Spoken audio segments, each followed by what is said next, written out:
Hi hello అందరికి నమస్తే. ఇక్కడ కనపడుతున్న చేప ముక్కలు అయితే కింగ్ ఫిష్ వి చూస్తున్నారు కదా. 100% క్వాలిటీతో స్లైసీగా చాలా అందంగా కనపడుతున్నాయి. ఇవి ఎవరి కోసం కటింగ్ చేయించానంటే హైదరాబాద్ నుండి రమేష్ సార్ గారు కాల్ చేసి 1 kg king fish 1 kg tiger France కావాలన్నారు. నేను మీకు పంపిస్తున్న సీ ఫుడ్స్ మాత్రం ఓన్లీ హాఫ్ డే లేదా సింగిల్ ఐటమ్స్ మాత్రమే నేను ఎక్కువగా మీకు పంపిస్తున్నాను.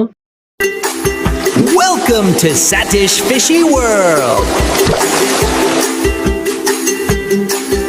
తీసుకున్న కేజీ కింగ్ ఫిష్ ని రౌండ్ టైప్ లో కట్ చేయిస్తున్నాం చూడండి. రమేష్ సార్ అయితే ఆర్డర్ చేసుకునేటప్పుడే చెప్పారు రౌండ్ టైప్ పీసెస్ కావాలని. సార్ ఆర్డర్ చెప్పినప్పుడు ఎలాగైతే చెప్పారో సార్ మాట కొట్టకుండా 100% రౌండ్ టైప్ పీసెస్ కట్ చేయిస్తున్నాం చూడండి. మీరు కూడా ఆర్డర్ చేసుకునేటప్పుడు ముందుగానే చెప్పడం మీకు ఏ టైప్ పీసెస్ కావాలంటే ఆ టైప్ పీసెస్ కటింగ్ చేయించి పంపిస్తుంటాను. అది కూడా మీకు 100% హైజీనిక్ తో పంపిస్తుంటాను. నేను పంపిస్తున్న ప్రతి కేజీ ప్యాకెట్ కూడా మీరు వెయిట్ చెక్ చేసుకోవచ్చు. అలాగే కేజీ టైగర్ ఫ్రాన్స్ కూడా కావాలన్నారు. రమేష్ సార్ చెప్పినట్టు కేజీ టైగర్ ఫ్రాన్స్ కూడా తీసుకున్నాను. అవి కూడా సింగిల్ డే చూడండి ఎంత ఫ్రెష్ గా కనబడుతున్నాయి. ఒకసారి క్లియర్ గా చూడండి. ఇంత ప్రీమియం క్వాలిటీ ఎవరు నాకు తెలిసినంత వరకు చూడండి ఎంత ప్రీమియం గా కనపడుతున్నాయి. నేను ఇస్తున్న క్వాలిటీ కోసం నేను చెప్పుకుంటే బాగోదు. నా దగ్గర ఆర్డర్ చేసుకున్న వారు మీరే చెప్పాలి. నా దగ్గర ఆర్డర్ చేసుకున్న వాళ్ళకి బెనిఫిట్స్ ఏమిటంటే 100% క్వాలిటీతో పాటు క్వాంటిటీ కూడా ఎక్కువగానే ఉంటుంది. అలాగే 100% హైజీనిక్ గా ఉంటుంది. మీ హెల్త్ కూడా 100% సేఫ్ గా ఉంటుంది. నేను మీకు ఇన్ని బెనిఫిట్స్ ఇస్తున్నప్పుడు మీరు కూడా 100% fresh and best quality sea foods మాత్రమే తీసుకోండి. మీరు ఎక్కడ ఆర్డర్ పెట్టుకున్నా పర్వాలేదు కానీ 100% fresh and best quality sea foods మాత్రమే తీసుకోండి. అది కూడా 100% హైజీనిక్ తో ఉన్న వాళ్ళ దగ్గర మాత్రమే ఆర్డర్ చేసుకోండి. సార్ మీరు కూడా మీ దగ్గరకు ఐటమ్ వచ్చాక క్వాలిటీని క్వాంటిటీని చెక్ చేసి కాల్ చేయండి. సార్ ఇక్కడ సీ ఫుడ్స్ కావాలనుకుంటే ఇప్పుడే స్క్రీన్ పై కనబడుతున్న నెంబర్కి అయితే కాల్ చేసి ఆర్డర్ పెట్టుకోండి.